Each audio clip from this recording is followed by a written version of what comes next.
Dan adalah tindakan cerdas dan sangat baik jika sebagai manusia yang bergaul di tengah komunitas, kita memiliki hati untuk berbuat kebaikan dan berusaha menolong. Apalagi jika orang itu kita kenal, ya kan? Misalnya saja teman atau relasi yang sedang dalam suatu kesulitan.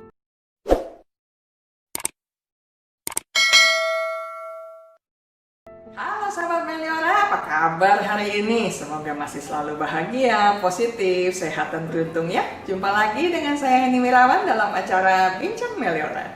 Kali ini saya akan berbicara mengenai 4 tipe manusia yang tidak bisa ditolong. Wah, apa saja tuh? Makanya simak video ini sampai selesai ya. Sebagai manusia yang aktif dan berkarya, kita semua dikelilingi oleh rekan kerja, sahabat, atau relasi kita. Dan adalah tindakan cerdas dan sangat baik jika sebagai manusia yang bergaul di tengah komunitas, kita memiliki hati untuk berbuat kebaikan dan berusaha menolong. Apalagi jika orang itu kita kenal, ya kan? Misalnya saja teman atau relasi yang sedang dalam suatu kesulitan. Tapi sayangnya ada sejumlah karakter dan sikap manusia yang ternyata kalau ditolong, sepertinya dampaknya tidak baik juga buat kita. Sampai berulang kali kita tolong pun tidak berdampak baik buat dia. Kita lihat tipe yang pertama. Tipe pertama adalah si penipu diri sendiri. Orang seperti ini susah dibantu sebab dia menyangkali dirinya sendiri. Coba bayangkan, dia saja tidak menerima dirinya dengan baik, apalagi ketika berhadapan dengan orang lain. Kalau Anda berusaha membantu dia, maka di hadapan orang banyak, orang seperti ini akan menyalahkan Anda sebab dia akan menyangkal dan berkata bahwa hidupnya baik-baik saja. Gak tahu tuh kenapa dia ngaku nolong-nolong saya dan kepengen banget sepertinya nolong saya, padahal saya baik-baik aja. Nah, bagaimana kalau Anda bertemu dengan orang model begitu? Tahu gitu, aku gak bantu, mungkin itu kata Anda. Apakah mereka akan mengakui kelemahan atau kesalahan mereka? Oh, susah. Bahkan mungkin tidak akan pernah. Walaupun hidupnya sudah berantakan, yang salah tetap orang lain atau situasi kondisi di sekitarnya. Ingat ya, tiap-tiap orang ada andil untuk bertanggung jawab atas perbuatannya. Iya, memang ada hal-hal yang tidak bisa dikontrol oleh manusia manapun. Ada hal-hal yang memang menjadi jatahnya yang maha kuasa. Tapi jangan lupa, kita juga punya porsi kita. Kalau dia sendiri tidak pernah mengakui ada kelemahan, keterbatasan, ketidakmampuan, atau kekeliruannya, masa iya kita yang paksa-paksa dia buat ngaku? Ya tentunya tidak, bukan? Nah, daripada lelah hayati seperti ini, pikir-pikir lagi deh untuk menolong orang seperti mereka. Tipe kedua, tipe orang malas. Wah, ini repot kalau kita mau menolong orang seperti ini. Mereka tidak akan bisa mengerti kalau Anda berkata seseorang harus bangun tidur lebih pagi agar lebih banyak hal yang bisa dikerjakan. Orang yang mentalnya ya tapi ogah dengan berani berkata bahwa rezeki sudah diatur Tuhan, rezeki tidak pernah tertukar. Benar sih, itu sangat benar, saya percaya itu.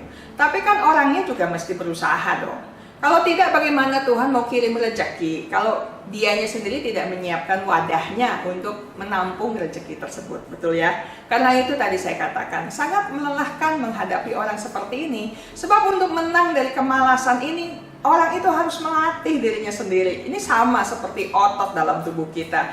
Akan bisa kuat kalau kita memang berupaya melatihnya. Percuma saja kita panggil pelatih ternama dari yang paling terkenal di seluruh dunia. Kalau kitanya saja malas menggerakkan tubuh kita. Dia bisa saja kasih instruksi macam-macam, mengajari gini, bentuk tubuh begini caranya. Tapi kita pegang alat aja tidak pernah.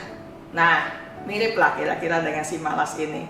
Anda bisa saja kasih masukan macam-macam, Anda bisa saja kasih bantuan macam-macam. Kalau dianya sendiri mager, malas gerak, Anda tidak dapat menolong dia. Tipe ketiga, orang dengan rigid mindset atau pola pikir yang kaku. Orang kaku sama seperti beton dituangi air. Ia tidak dapat menyerap pendapat orang lain. Orang seperti ini tidak dapat diperbaiki, susahlah paling tidak ya. Tidak ada alternatif solusi sebab dia pun punya konsep yang tidak bisa diubah. Jadi dia akan sangat sukar, bahkan enggan menerima saran atau pendapat baru. Ia sudah sangat percaya dengan pendiriannya dan merasa nyaman dengan pendapatnya sendiri. Jadi jangan harap Anda bisa mengubahnya, walaupun pendirian itu salah besar. Orang seperti ini mungkin saja minta bantuan, Tapi kalau dibantu, bantuan apapun akan terpental. Namanya saja bertemu beton. Ini bukan cuma tembok biasa ya. Jadi bantuan Anda tidak akan berguna buat dia. Karena dia punya cara untuk menangkisnya. Tipe keempat, si pesimis. Orang pesimis tidak pernah dapat melihat hari yang cerah.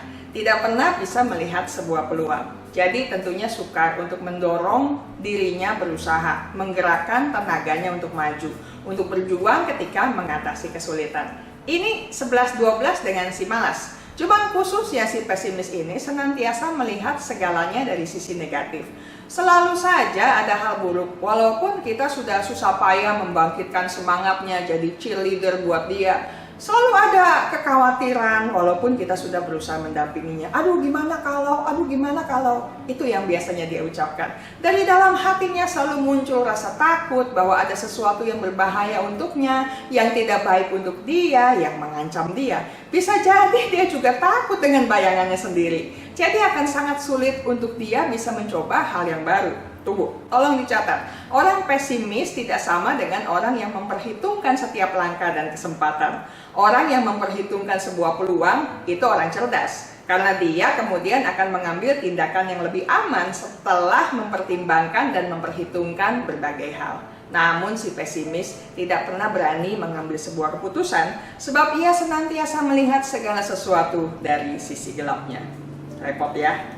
Nah, mudah-mudahan sahabat Meliora, Anda tidak termasuk kategori-kategori tadi. Kalaupun itu adalah Anda, ayo segera berubah dan jadilah orang yang lebih rajin, lebih jujur, lebih positif, lebih optimis, lebih bersemangat, lebih fleksibel demi kebaikan Anda sendiri ya. Dan syukur-syukur di masa depan Anda juga bisa menolong orang lain yang mirip-mirip Anda di masa lalu. Karena Anda sudah tahu cara mengubahnya, Anda akan lebih mampu menolong mereka.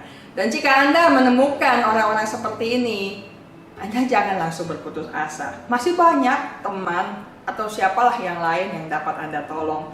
Jangan pernah berhenti menolong orang-orang yang mengalami kesulitan. Sebab menolong mereka adalah hal baik. Dan itu menunjukkan Anda seorang yang hatinya besar. Anda punya empati, Anda berbuat baik, Anda orang baik bagi sesama Anda.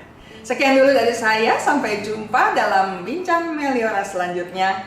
Salam Meliora.